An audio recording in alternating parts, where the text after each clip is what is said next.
kalian lebih suka semua modul dibuka atau kita hanya buka pada saat minggu yang bersangkutan? Ada yang mau menyampaikan pendapat nggak? Kalau dari saya sendiri, mending semua modul dibuka aja, Pak. Oke. Ya, jadi saya sebenarnya lebih suka itu, tapi kadang-kadang ada beberapa orang yang melihat modulnya banyak jadi bingung. Nah, tolong jangan sampai salah mengisi forum atau mengisi quiz ya. Dilihat tanggalnya, dilihat modul yang kita inikan. Jadi, kadang di kelas lain mungkin dibuka hanya pada saat minggu itu, tujuannya supaya jangan sampai ada quiz yang terlewat. Nah, jadi tolong kalian periksa sesuai dengan minggunya ya. Nah, saya kenapa suka modul yang dibuka? Agar kalau kalian bisa sudah paham, kalian tuh bisa maju sendiri gitu. Kalian bisa lihat video yang lain. Jadi, kalau kalian sudah jenuh, misalnya karena saya masih menjelaskan sesuai dengan minggunya, tapi kalian sudah paham, kalian bisa langsung maju sendiri, silakan. Tapi kalau ditutup, kalian jadinya hanya menunggu gitu. Nah, jadi ada masing-masing ada kelebihan kekurangan. Jadi saya harapkan kalian tidak sampai salah mengisi kuis atau tugas yang diberikan pada modul itu ya. Itu aja kira-kira. Baik. Nah, sejauh kalian lihat dari video vektor yang diberikan oleh Profesor Abdul Waris ini, ada pertanyaan dulu nggak? Kalau ada, kira-kira di bagian keberapa? Jadi kita bisa bahas sama-sama, karena videonya kalian bisa nanti lihat lagi di rumah. Gitu. Kalau sepanjang yang sudah saya tonton, belum ada pertanyaan, Pak. Oke. Makasih, Stefani. Yang lain ada? Belum, Pak. Dari saya sendiri belum ada, Pak. Kalau dari vektor tuh biasanya tuh, Pak, bingungnya bagian kalau udah diintegrasikan sama kecepatan, Pak. Itu biasanya agak bingung. Oke. Ini vektor secara umum atau vektor posisi kemudian dikaitkan dengan kecepatan? Amandaru. Posisi, Pak. Posisi, oke. Jadi notasi yang digunakan di sini adalah salah satu notasi. Jadi kalian jangan nanti membenturkan kenapa notasinya begitu. Jadi kita punya vektor posisi dinyatakan dengan R, itu bisa dinyatakan dengan XI, mungkin kalian biasanya menggunakan ini YJ ZK, tapi ini juga bisa dinyatakan dengan X. Ada beberapa buku yang menyatakan ini. Jadi E itu entity satuan. Ini sebenarnya adalah merupakan notasi yang lebih sederhana karena lambangnya kalian bisa lihat konsisten ya, ada Z, Z dan sebagainya. Tapi ada juga yang lebih simpel lagi. Dia menyatakan dengan ini. Jadi yang diberikan kopi itu adalah vektor satuan. Kalau kalian tertarik ke engineering, di engineering, contohnya di mesin, itu bahkan mereka lebih itu elemen keberapa. Jadi mereka kadang menyatakan dengan ini. Artinya mereka tidak peduli itu X atau Z, tapi yang penting koordinat keberapa. Ini, nah kemudian untuk kecepatan, sekarang kita ambil yang pertama saja ya. Karena kalian biasa pertama, kita gunakan notasi yang pertama, berarti di sini tinggal X, Y, Z. Jadi kalian lihat kalau kalian belajarnya terstruktur, maka tidak akan ada yang terlalu sulit karena semuanya sebenarnya sudah dibuat secara terstruktur. Kita bicara kecepatan, ini diganti lambangnya ini. Nah kemudian biasanya waktu kalian di SMA, contoh kita ambil contoh graf parabola ya. Aplikasi ada graf parabola. Jadi kita tahu graf parabola kita bisa nyatakan. Jadi saya tuliskan dulu ya. Sama yang kalian tahu. AX-nya itu sama dengan 0 ya. AY-nya sama dengan minus G. Ini kita tulis skalarnya dulu. Ya, ada jembatan antara pertemuan dan proleh sebelumnya. PX-nya sama dengan G-nya sama dengan 0G GT. Akibat ini maka posisinya kita bisa tulis posisi setiap saat dan G-nya. Jadi kita bisa lihat ini yang kalian sudah kenal ya. Nah, kemudian apabila ingin dituliskan sebagai vektor, bagaimana ya? Tinggal kita gunakan yang ini ya. Di sini kita tinggal tuliskan sebelah sini. Ini saya. Nah, X-nya 0 kita tulis 0, Y-nya jadi minus di B ini, kemudian V-nya tinggal kita substitusi di sini ya.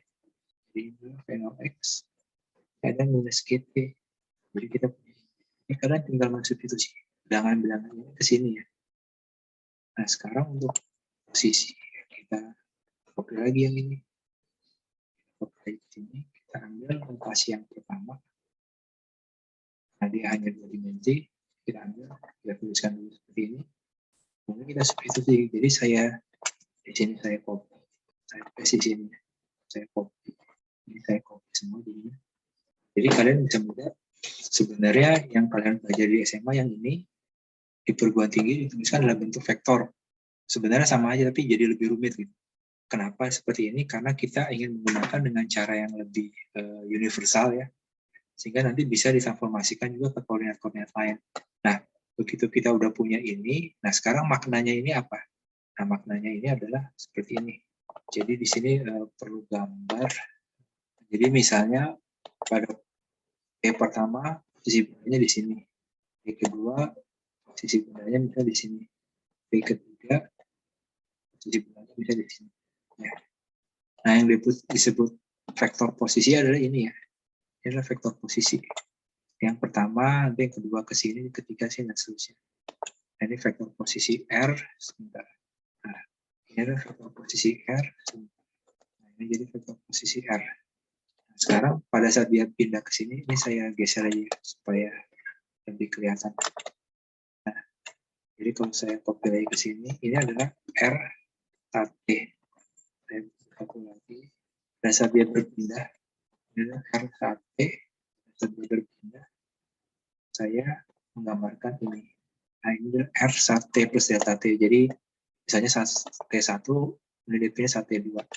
Nah, kemudian di sini kita bisa lihat kalau saya tidak salah tangkap pertanyaannya Amandaru ya. Nah, di sini sebenarnya kalau kalian menjumlahkan vektor, kalian bisa lihat ya.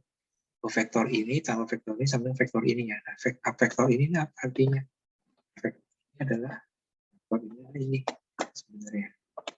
Jadi kalian bisa lihat di sini bahwa ini adalah menggambarkan kecepatan. Nah, biasanya kalau kecepatan suatu vektor, suatu benda kita gambarkan, dia kita gambarkan kecil di sini. Nah, terus kemudian kok saya belum pernah lihat misalnya seperti ini ya. Nah, coba sekarang kita telusuri lagi. Jadi sekarang kita coba bahwa saya mencoba merangkaikan pengetahuan yang kalian punya ya. Jadi kalian sudah punya banyak pengetahuan tapi tidak terangkai dengan baik. Nah, ini kita coba di sini. Sekarang kita tuliskan ini ya. Bila ada yang masih dengan penjelasan vektornya kita bahas nanti. Sekarang coba diterima dulu. Jadi kita punya R sekarang. Di sini kalian bisa, ini saya salin lagi, saya bisa pindahkan luas ini ya. Saya bisa pindahkan delta T-nya. Nah, ini sebenarnya adalah hampiran ya. Jadi, hampiran. Kalau kalian hitung dengan benar, mungkin kalian nanti kita akan belajar di limit ya. Bahwa sebenarnya ini sama. Ini dari, nah ini tidak lain adalah konsep turunan ya. V itu adalah turunan dari, nanti akan menjadi di sini D, R, D. Jadi kalian nanti belajar diferensial. Jadi ini kira-kira kaitan antara vektor kecepatan dengan posisi. Nah, dengan cara ini kalian akan nanti dapatkan apabila ininya kecepatan, ini akan jadi percepatan. Ini akan ada konsep yang sama. Baik, moga-moga nggak terlalu miss ya, Amandaru. Atau ada pertanyaan lagi terkait dengan ini? Alhamdulillah udah Pak. Coba nanti kalau ada soal-soal lagi. Oke, terima kasih. Sekarang kita kembali ke sini ya. Jadi mungkin kita review dulu sebentar hubungan antara X, Vx, Ax ya, dan juga pada arah ini ya. Jadi kalau kita ambil di sini adalah hubungan diferensial. Jadi percepatan kita bisa peroleh dengan menurunkan kecepatan ya. Nah, tapi dengan kata lain kita bisa dapatkan sebaliknya juga. Jadi kecepatan sama dengan, jadi ini hubungannya kalau A adalah turunan dari V terhadap dt, maka V adalah integral dari A terhadap dt. Nah, Dari sini kita bisa tuliskan juga yang V. Dan hubungan integralnya juga sama. Contoh yang sederhana adalah kita kembali lagi ke sini. Yang kalian sudah paham sebenarnya. Jadi kita bahas ini. Kecepatan dengan kecepatan. Nah, karena itu suatu atas kita tidak tulis di sini ya. Kita hapus di sini ya. Di sini, jadi di sini dikatakan ini tadi ya. Kecepatan hubungannya dengan kecepatan adalah seperti ini. Nah, sekarang kita ingin lihat apakah benar seperti itu ya. Sekarang kita gunakan yang ini ya. Kita ingin memperoleh percepatan dari kecepatan. Ya. Jadi di sini A adalah dv/dt, berarti d dt dari V. V-nya kita ambil dari sebelah kanan. Nah, kemudian waktu turunan kalian masih ingat bahwa masing-masing diturunkan ya. Jadi kita peroleh yang depan dan kita peroleh belakang. Sehingga pada akhirnya kita bisa peroleh di sini 0 I tambah minus dt d. Jadi A-nya kita peroleh seperti ini ya. Kita peroleh A sama dengan minus GJ sesuai dengan yang kalian sudah hafal sebelumnya. Nah, kemudian apabila diintegralkan, kenapa? Nah, kalian masih ingat ya, kalau kalian mengintegralkan apa? Dari fx dx ya, itu sama dengan apa? Fx plus c ya. Dimana c adalah suatu konstanta ya. Nah, ini juga sama. Kalau kita punya ini, ingin mengintegralkan, kita tahu V tentang dA dx, maka ini tidak lain adalah integral ADT. Ini adalah integral dari ini. Ini sama dengan adalah dt d ya. Karena ini adalah konstanta, ada minus. Kita tambahkan tadi konstanta D ini dalam konstanta integrasi. Nanti dengan syarat atas, maka D itu akan menjadi 0. Nah, jadi ini sebenarnya kaitan antara yang kalian pelajari di matematik dengan di fisika. Jadi sebenarnya kalian sudah mengerjakan semua ini, kalian sudah kerjakan, ya, kalian sudah pernah tahu hubungan ini, tapi nah di perguruan tinggi kita akan coba hal ini untuk digabung. Kira-kira demikian. Sampai sini dulu. Ada pertanyaan dulu? Bentar. Izin bertanya, Pak. Ya, silakan. Nama saya Andri, saya ingin bertanya, kalau misalkan yang vektor yang itu, kecepatan itu kalau diintegralin kan integral vektor Posisi. kecepatan dt kan? Ya. Nah, ya betul. Bukan, yang kecepatannya. Yang ini, kecepatan ini? Yang diintegralnya, Pak. Yang samping dengan syarat batasnya itu. Oh iya, iya. Yang jadi pertanyaan itu adalah, kan dia kan pasti ditambah ini kan suatu konstanta kan C. Nah, betul. Kalau buat arahnya sendiri itu C itu arahnya komponen I, J atau K itu bisa ditentukan nggak? Betul, bisa. Tepat ya. Oke, pertanyaannya bagus ya. Jadi di sini kurangnya adalah misalnya ya. Misalnya diketahui bahwa ya, jadi pertanyaannya bagus ya. Jadi di sini diketahui pada saat 0 misalnya. Itu sama dengan misalnya tapi misalnya minus 3D. Ini saya asal ya.